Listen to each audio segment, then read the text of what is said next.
Welcome in DNVR Bets Daily, RK and not Dre. How are you doing, not Dre? I've been pretty good. It's always a good day to not be Dre. Oh my god, that was good. That was good. I have That eaten was a 3 hot start. bananas already today, though, and so I do Why? kind of have some Dre-like vibes to me. Why have you? Wait, Dre is a big banana guy. Yeah, it just seems like whenever I see him, he has a banana in his hand. Oh wow, we should come up with a nickname for that. Yeah, we should. And he always Should we like just? eats it where you have to like pull it apart instead of just like eating the banana like every person eats a banana. He like pulls little pieces off. What a freaking weirdo. I know We should it's just start awful. calling him Donkey Kong. That's a good one. Yeah. Luckily, we have a full week to come up with nicknames for Dre. Hopefully Dre's not watching this. Dre, if you're watching, chime in on your new nickname. Um, Anyways, little Monday Night Money. That's what I'm calling this. After a pretty solid weekend, how was your weekend betting wise? It was spectacular. And the best part was I started feeling myself. And like as soon as I saw the Broncos play, I kept putting more money on the Broncos because I made enough money that I could afford to be a little bit irresponsible. I was like live betting. I think I went like it might have been 5 of 6 live Wow. betting, but like some of them were big ones. Like I hit on one Dolphins 3 and out. Then I that's remember worth that. I think that was like 2-1 or something. And just like a whole bunch of little things just added up. And I think I doubled the money in my account too. So I'm feeling great. Chiefs last night killed my momentum though. Otherwise, this would have Ooh. been like a potential like 12 unit day with this parlay I had going. I can't remember what the over-under was set at. I was about to do Raiders spread and under parlay. I backed out of that, just went Raiders spread, got the dub there. I tried to tell you guys on the tailgate, like if we go back and look, pretty sure every single word I said on the tailgate was correct. Like I said that the Cowboys were going to beat your Vikings. I said that I literally described the Raiders Chiefs game word for word what was going to happen. I'm like, yeah, you know what? I think the Chiefs are going to win this one on some Mahomes magic late in the game, but I don't think they're going to cover the 7.5. So I was hot there. And then I have this new betting strategy where if I'm really confident, I mean, I shouldn't say it's a new betting strategy, but it's something I wasn't doing before that I'm doing now, which is putting 2 units on games that I'm more confident in. And my record throughout the weekend wasn't that great, but I hit all of my 2-unit games. And so I ended up being up like 2 units on the weekend. So I'll take that. I hit, let's see, I was big on the USC Utah game. That one was an easy dub. It was. There's another. What was the football game I was so confident in? I can't remember. But anyways, good weekend. And now we keep the momentum rolling heading into Monday night. If you watched yesterday's tailgate show, you'll already know which way I'm going here because I made it my official upset pick of the week. And that is the Los Angeles Rams plus 190, which you just love to see that type of value on a team as good as the Los Angeles Rams. I think the thing here, Hank, is that it's past Tom Brady's bedtime. He hasn't been very good in primetime games this year. Interesting. I like it. I think pretty much anything that is disrespectful towards Tom Brady, I'll agree with though. I like the Rams plus 190. I think that's where the value on this game is. The 4.5 points, it's tempting for sure. But to me, I feel like I'm coming into this without really knowing what to expect. Like these are 2 good football teams. You've seen the Buccaneers go toe to toe with some really good teams. You've also seen them just get beat up a couple of times and look like they don't belong. And so I'm not so sure about this being a super close game, but I do think it's a 50-50 game in my mind. And that's why that plus 190 with the Rams just seems like such great value. Yeah, I always like I always like that thought, but also then do you think like, oh, if it's a 50-50 game, you shouldn't be giving up 4.5 points? I think there's a very wide variance of what could happen tonight. And even though it's like 50-50, I feel like it's more like once I watch a quarter of it, I'm going to feel like it might just be a full-on blowout one way or the other. I just don't know which team is going to have the matchup, really. Mm. I really like the idea of Aaron Donald against Tom Brady. What I love about this is that's the number one way across the history of his career to beat Tom Brady is to get interior pressure on him. He can't get out of the pocket, and so if you take away the pocket from the inside, then you are going to have a chance to slow him down greatly. So I really like the Rams defense, and there's some. I mean, this could backfire greatly on me when I say it out loud, but I kind of like betting on Jared Goff. Like he Huh. just makes. I don't know. He just sometimes like he just. It feels like he just makes the right read. And he's not like you're not like on the edge of your seat with every throw because you're just like, oh, they're gonna get him out of the pocket and he's gonna look down the field, and if it's not there, he's just gonna check it down to the tight end. They'll get 6 and move on. Yeah, exactly. And then you combine that with like Sean McVay. I'm just really curious to see how he attacks this defense because it's like a secondary that has been good, but also they're not really household names. You have the pass rush. That's kind of what it's all about. I think that the Rams are going to do some pretty creative stuff. But again, like the Buccaneers have scored 49 points in the last 2 games combined, 49 total points. 46 of them were last week. 3 of them were the week before that. I just don't know. Yeah. Again, like which teams are we seeing? Because I really do think that these are 2 good teams, and one's just going to totally fall apart pretty early. Man, that would be interesting to see. If I were to guess which team it would be, that would be the Bucs because they're the team that has shown a propensity for falling apart this True. year, mostly against the Saints. But either way, I like the Rams quite a bit here. Anyways, let's move on into the player prop segment here. Is there anything you see in that player prop area that you like? Yeah, I do think that the defenses win today, especially on the Rams part. Like you said, with Aaron Donald going up against the Tom Brady, like again, interior pressure is the book on him. I think that like things like the Mike Evans under on receiving yards at 55.5, you combine that underwhelming season with, I would assume that's where Jalen Ramsey's going to go. It's kind of tough to tell, but whoever gets that assignment's going to be in trouble. And I think that combined with like the failing deep ball of Tom Brady, like I can't remember what the numbers were, but it was something like the first 2 weeks of the season, 3 weeks of the season, he was on fire. And ever since then, he hasn't been able to hit anything more than 15, 20 yards downfield. I kind of like betting against the Buccaneers passing game. I still haven't really decided how exactly to do that though. Under on Mike Evans yards is tempting. Under on Tom Brady yards is obviously tempting. What do you think though?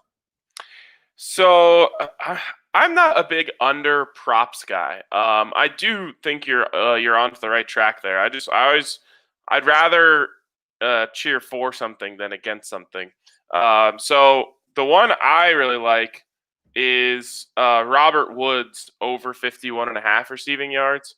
I think that they're going to utilize him a lot in this game. I think that you're going to be able to get him open kind of on some over routes and whatnot in that Tampa Bay defense. I think they're going to try to get Jared Goff out of the pocket a lot, and a lot of times he looks downfield, he finds Robert Woods. Cooper Kupp, another good one at 59.5. You kind of got to pick one there, I think. I don't know if both of those will hit.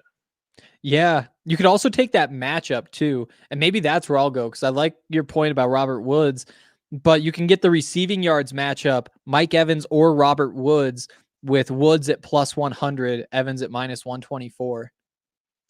I really like that. And you also can get Chris Godwin versus Cooper Kupp. Mm-hmm. That one scares me just a little bit more. Yeah, that one isn't as juicy for sure. Rob Gronkowski versus Tyler Higbee. We know how much the Rams like to use their tight ends. Yeah. But which one is always the question. Higbee's been I so know. good, but half the time he's not even the guy that they're putting out there. Yeah, this is a tough one to bet. It feels like there are a lot of games where you just feel like what's going to happen. This is not one of those for me, though. What do you think of Darrell Henderson over 8.5 carries? I was looking at that one too, and the Leonard Fournette carries at 8.5 as well is tempting. I think I like the over on the Darrell Henderson carries, and I think they just pulled the Malcolm Brown while I was sitting here, but I would take the over on Henderson. I think the over on Fournette at 8.5 at plus 112 is tempting as well. It's tough. These are real tough. Yeah,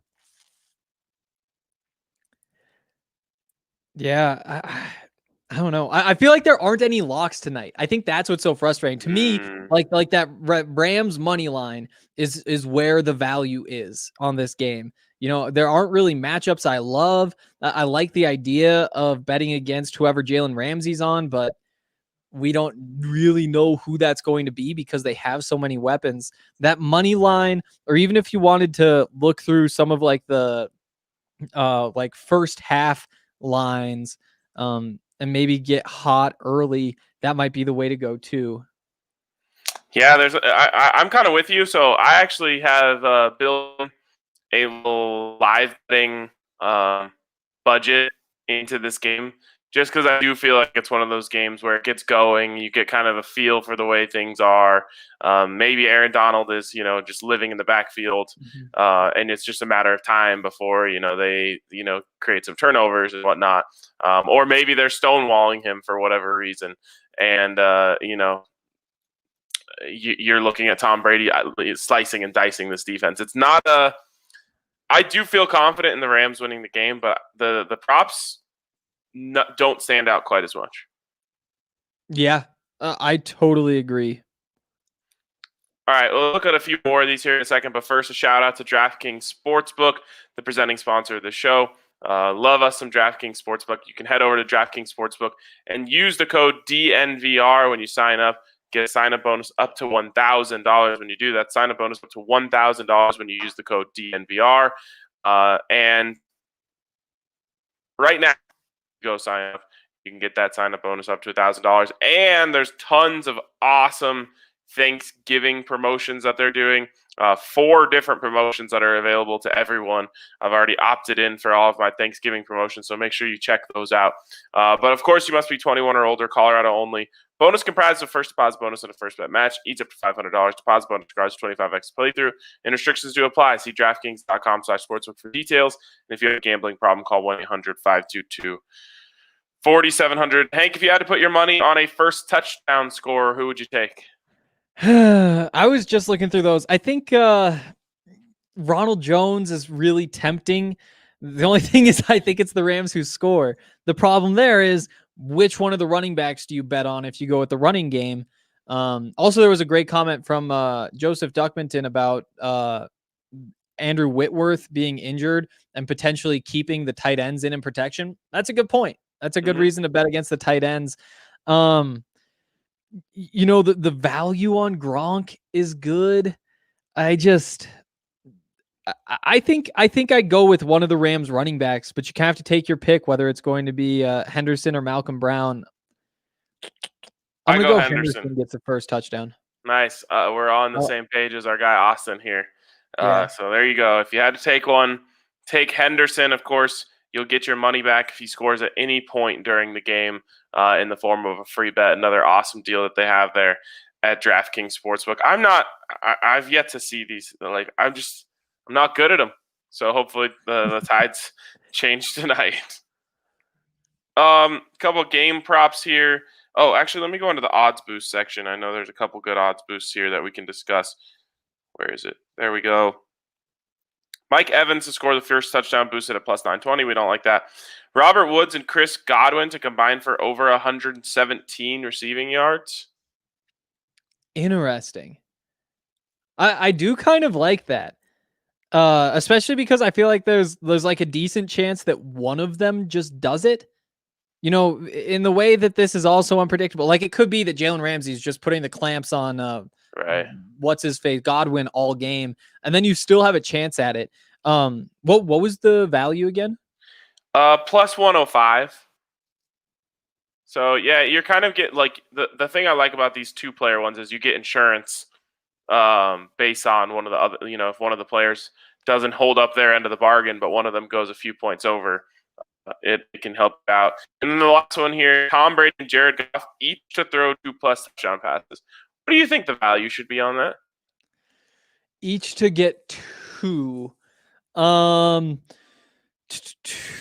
say they're both about 50-50 to get 2. So you would look at like plus 200 or so. Yeah, so that's what I thought. Even with the boost, it's only plus 160, so I don't necessarily love that. No, I don't either. Especially because that one doesn't give you like the flexibility of having like one of them gets 3 and the other one gets 1, where you did have that with the receiving yards. I will say that like the Tom Brady over 2.5 touchdown passes at plus 164. That one is a little bit more tempting just because it is so juicy. And I kind of like that alone, Tom Brady going for 3 better than him getting 2 and Goff getting 2. I can get with that. But I still don't really like it. No. All right, last one I want to talk about here is the over-under. Set at 48. Which way do you lean? I think I actually lean over. I think that both of these offenses are well-rounded enough that they should be able to get something going. Like, I don't think this is a game where one of the offenses just kind of like struggles, unless again, the Bucs just come out and I mean, they're only 1 week removed from a 3-point performance. And so because I like their running game enough, though, their passing game enough, you would have to think that they've got to be able to get, most of the way there. And then you have Sean McVay scheming up whatever he's going to come up with for this Bucs defense with all those weapons there. So many options in the running game, so many options in the passing game. I think that on paper, because these defenses are so good, it makes a lot of sense to expect it to be low scoring. I wouldn't be surprised if it is just above that 48-point mark, though. Yeah, I don't know. I actually like the under. And the main reason I do is because of the defenses, and then also Andrew Whitworth being out was a really good point of where I just don't, I think they're going to have to be a little more careful with what they're doing on offense without him locking down that side of the line. So I don't know. I mean, 2 good pass rushes. I don't feel confident in the under, but I do lean under. Yeah, I could see that. I could definitely see that. Do you know if Monday Night Football leans more higher scoring or lower scoring? I don't. That'd be a good question for Dre. I would guess that it would be lower, but I don't honestly know. Yeah. I don't know off the top of my mind either. Anything else that catches your eye here on this Monday? Honestly, I don't think that there's much. I've been looking ahead. I mean, you got to make sure you get in on like the Thanksgiving no-brainer pick with DraftKings. You get the up to $25 you can put on plus 100 for either the Ravens or Steelers to get that or to score a touchdown. Wow. And one of them is going to score, so that's great value. So I've mostly been like looking ahead later in the week because there just isn't too much today outside of this game that I think the Rams stand a better than plus 190 chance of winning. Have you seen the Buffs line? Do you know what it is? The what line?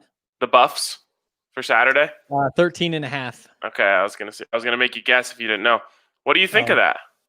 I think that's way too much. I think that's way too many. And we've been saying this over and over and over again. Week 1, it was 6.5, right? And then week 2, it's 9.5.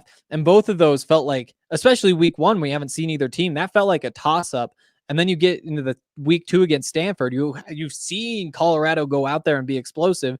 But then you see Stanford kind of fail. And so for that to have moved even more in terms of, or more in favor of the Buffs opponent didn't make any sense. USC's better than both of them. So like the consistency with the line kind of makes sense. 5 points better than Stanford, but like we've seen Colorado play football. This should be a 1-score game, certainly. So that's great value. And I'm going to jump on it before it moves. That was why I was going to ask you today. Do you think that is going to eventually move towards Colorado a little bit? I think it has to, especially because whenever we've looked at these lines and said, that really doesn't make sense, it's worked out for us. Yep. We both hammered that USC game. And I think that was a 2.5 point line, which I tried to move to 9.5 just to boost the value because USC was going to blow them out. I couldn't do it. I could only move it to 6.5. Obviously it hit. It would have hit if I've been able to move it all the way. And there was that. There was the Arizona State week 1. I think that they may have had as like a 2-score game against USC. That didn't make any sense. I think that a lot of these Pac-12 lines have been wrong, and I think that people are going to capitalize and force Vegas to move these back. So put in your bets on Colorado now. Yeah, 13.5 is a lot of points. I think you'll feel comfortable for that for quite a bit of time. Even if you end up not covering that, which I hope doesn't happen, it'll be one of those ones where you're on the right side for most of the game, and then it falls apart a little bit late. But even then, I think that you're getting a lot of points here for an undefeated Colorado team that does a lot of things very well. Yeah, I mean, just today, Nate Landman was saying he thinks that it's one of the best run defenses in the conference, maybe even the best, he said. And I was like, dude, you're on that defense. You should be claiming number 1 with the way you guys have been playing. Like you shouldn't be saying one of the best. You guys have looked like the best. You gotta give yourself that little boost. So yeah, I think you look at how these teams match up, and maybe you get a little bit scared of the air raid sort of that USC runs going up against those young DBs. But Pass if rush. you're USC, you should be scared of everything the Buffs do offensively, because I think that maybe they haven't seen a better defense, but you've seen, for example, we watched Demetric Felton run all over Oregon after Colorado put the clamps on. Like, I just think that this is a great time to get these bets in while you can still get like Colorado win at plus 330. That should be like plus 150. Yeah. I like having the points on my side here just because of the history between Colorado and USC. But I do feel like the Buffs are going to have a chance to win the game. I don't know what's going to happen in the end, but I do feel like they're going to have a chance. Yeah, me too. I totally do. All right, well, get on that while you can. Get in on the Monday Night Football bets. I'm riding with the Rams. I think that they're going to have a really great chance to win this one, and plus 190, that's really good value. So that's going to wrap it up. A little bit of a short show for us today, but we'll be back with you guys tomorrow for some more talk about sports betting and whatnot, and we'll do a little guess the lines tomorrow, Henry. See if you can unseat me, because I'm getting pretty hot lately. I've been dominating Dre. Oh wow! I think he got me last time I played. I had a pretty significant lead, and he came back and he always comes back. Yep. Crazy. All right. Well, that's going to wrap it up for us today, but we will talk to you tomorrow on DNVR Bets Daily. Thanks to DraftKings Sportsbook for presenting the show.